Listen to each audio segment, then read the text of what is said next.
अस्सलाम वालेकुम, मैं हूं अब्दुल वली और आप देख रहे हैं मेरा यूट्यूब और फेसबुक चैनल। आज के व्लॉग में 2 से 3 इंपॉर्टेंट खबरें हैं जो आपके सामने रखेंगे। आपको बताएंगे कि किस तरीके से पाकिस्तान तहरीक इंसाफ 5 अगस्त की तैयारियों को लेकर उसके साथ साथ दीगर मुख्तलिफ प्लान्स पर भी इस वक्त गौर कर रही है कि किस तरीके से इमरान खान को रिलीफ दिलवाया जा सके। इसके अलावा पाकिस्तान तहरीक इंसाफ के जो अहम रहनुमा हैं जुल्फी बुखारी, उन्होंने आलमी फोरम्स पर जो मुख्तलिफ मुलाकातें की हैं और उसके बाद उनको क्या रिस्पॉन्स मिला है, इस पर आपसे बात करेंगे। और लास्टली आपको ये भी बताएंगे कि किस तरीके से कासिम और सुलेमान जो खान साहब के साहबजादे हैं, उनके पाकिस्तान आने के हवाले से जो खबरें हैं वो किस तरीके से अमेरिका जाएंगे और फिर पाकिस्तान आकर क्या होगा, ये सारा शेड्यूल है वो आपके सामने रखेंगे। और आपको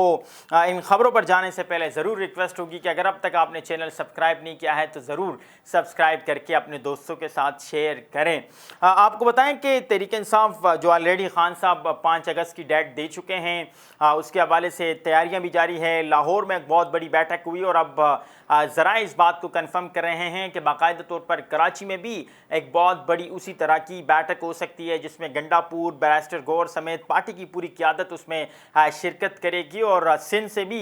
ये लाइहा अमल बनेगा कि यहाँ से किस तरीके से पूरी तहरीक को लेकर चलना है। बलूचिस्तान में भी इसी तरह गौर व फिक्र हो रहा है। KPK में तो खैर इनके वक्तन फ़वक्तन मीटिंग्स होते रहते हैं और आप तमाम तर सूरत हाल वहाँ पर देख भी रहे होते हैं। लेकिन साथ में अब तहरीक इंसाफ ने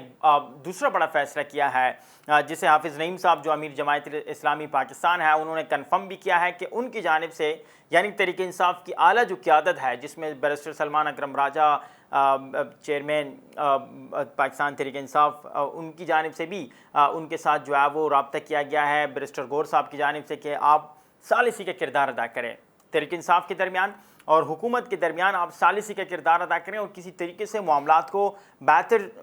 तरीके से आगे लेकर चलने की कोशिश करें। लेकिन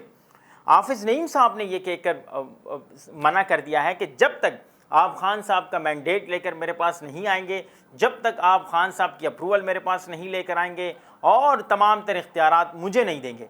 यानी जब तक आप मुझे ये नहीं कहेंगे कि इस तमाम तर प्लानिंग के पीछे, गुफ्तगू के पीछे, इस ऑफ़र के पीछे इमरान खान है, क्योंकि इसमें तो कोई दो राय है नहीं ना कि जब तक इमरान खान की अप्रूवल नहीं होगी ये बाहर मौजूद जितनी भी पार्टी की क़यादत है ये तो कुछ भी नहीं कर सकती। उसके लिए उन्होंने कहा कि आप अप्रोच करें, आप जेल जाएं, मैंडेट लेकर आएँ, फिर मुझे बताएं तो मैं आपके दरमियान और हुकूमत के दरमियान सालिसी की जो ऑफ़र है उस पर सोच सकता हूँ। और हुकूमत ऑलरेडी कह चुकी है कि आप आएँ, थर्ड पार्टी को यूज़ करें, आप स्पीकर के चैम्बर को यूज़ करें, लेकिन मुज़ाकिरात करें।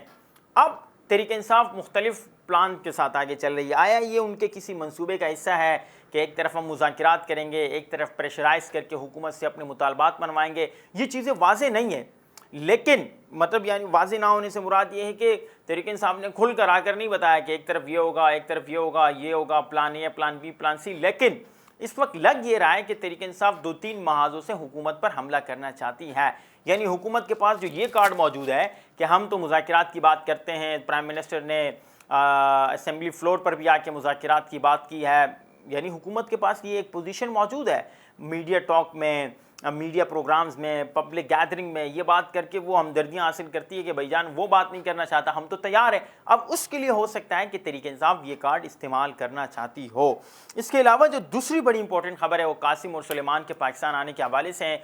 वो जो खबरें हैं इस वक्त मुतादिद खबरें हैं, आधी पार्टी की आदत कह रही है कि आएंगे, आधी कह रही है कि नहीं, लेकिन जो पार्टी का बैकबोन है जिसमें अलीमा खान है, बैरिस्टर गौर है, सलमान अकरम राजा है, वो ये फरमा रहे हैं कि उन्होंने आना है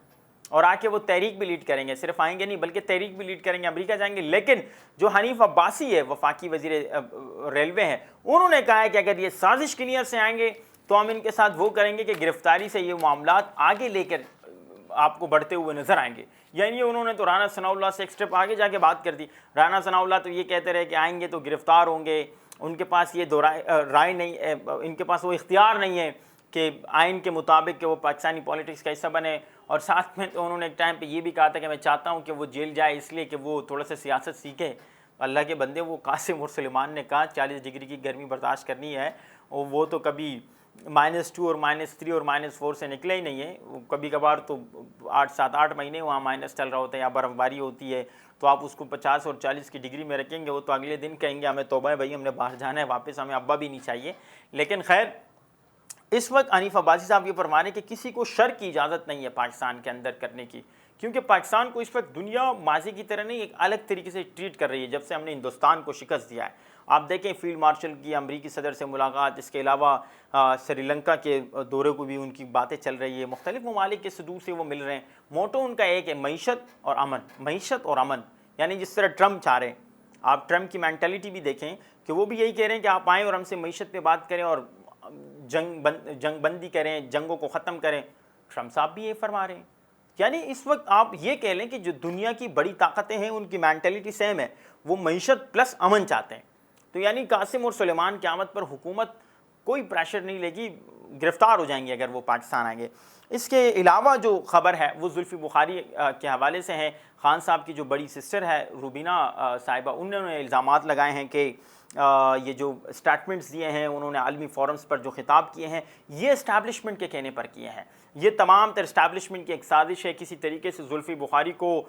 بڑے پیمانے پر لانچ کرنے کے لیے کہ وہ آئیں اور تحریک انصاف کے معاملات میں مداخلت کریں اور جو ہمارا ایک ٹریک ہے اس سے ہٹا کر ہمیں دوسرے ٹریک پر لے جائیں۔ اب زلفی بخاری خان صاحب کے بڑے قریبی سمجھے جاتے تھے، پرائم منسٹر ہاؤس میں ان کے ساتھ ہی ہوتے تھے، مختلف حصوں میں فیصلوں میں ان کا حصہ ہوتے تھے،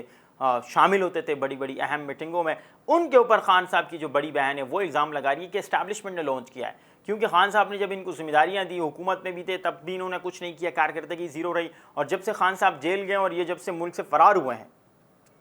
یعنی ملک سے فرار ہی ہوئے ہیں وہ، اگر وہ یہاں پہ ہوتے تو ان کے اوپر بھی تو مختلف کیسز ہیں، وہ یہاں سے فرار ہوئے ہیں۔ انہوں نے خان صاحب کے لیے کیا کیا، انہوں نے یہ سوال کیا ہے کہ اب تک کیا کیا، اور وہ فرما رہی ہے کہ میں نے اکتوبر 2023 میں جب ان سے کہا کہ تمہیں جو خان صاحب نے ذمہ داریاں دی ہے تو تم کیوں اس کے اوپر اس طرح سے امپلیمنٹیشن کرتے ہوئے نظر نہیں آتے ہو، تو وہ فرما رہی ہے کہ مجھے زلفی بخاری صاحب نے یہ کہا کہ برطانیہ میں تو لوگ خان صاحب کو ڈسکس ہی نہیں کرنا چاہتے ہیں، خان صاحب میں انٹرسٹ ہی نہیں لیتے، تو میں کیا کروں۔ یعنی زلفی بخاری یہ ایڈمٹ کر رہے ہیں، یہاں جو یہ پی ٹی آئی کے لونڈے لپاڑے منصور علی خان جس طرح کہتے ہیں کہ یہ کہتے ہیں کہ دنیا یوں دیکھتی ہے، بادشاہوں کی طرح دیکھتی ہے، ان کے زلفی بخاری صاحب فرما رہے ہیں کہ برطانیہ میں خان صاحب کو ڈسکس کرنے کے لیے کوئی تیار ہی نہیں ہے، کوئی بات ہی نہیں کرنا چاہتا خان صاحب کے اوپر، تو میں کیا کروں۔ تو یہ بہت ساری امپورٹنٹ خبریں تھیں تینوں جو آپ کے سامنے رکھی ہے۔ امید ہے کہ آج کا ولاگ بھی آپ کے لیے انفارمیٹیو ثابت ہوا ہوگا۔ اس امید کے ساتھ آپ سے اجازت لینا چاہوں گا کہ نیکسٹ ولاگ تک ضرور آپ میرے چینل کو سبسکرائب کر کے لائک کر کے اپنے دوستوں کے ساتھ شیئر کریں گے۔ Thank you.